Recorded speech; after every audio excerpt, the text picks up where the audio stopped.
Hello YouTubers, I'm Justin and today on Dashandrun, well we're back here looking at PlayStation controllers, and this time we've got the Alpine Green controller. Now in a previous video I mentioned how much I like the Sunset Orange controller, and that was actually my favourite, but I also mentioned that I was quite keen on this one.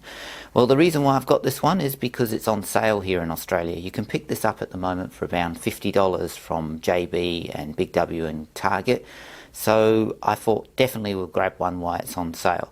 So anyway, like all my videos, let's get into the box, have a bit of a closer look, and we'll go from there.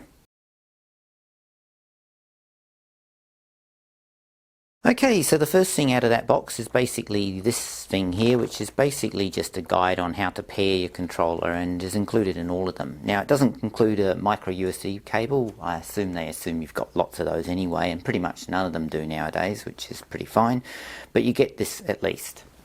And finally we've got the star of the show, and that is this controller, and this is a really nice controller. Now it's not my most favourite colour controller, that is the Sunset Orange, but it definitely would be my second most favourite colour.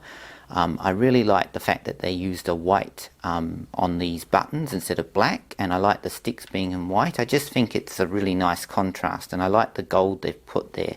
Overall this is a very nice controller, and if you're in Australia, I can definitely recommend it if you want to get this controller at the moment, because you can pick it up at a good price for $50, and if you're a controller collector like me, it's worth getting. Anyway, I'm Justin, and as always, thanks for watching, and please subscribe to my channel.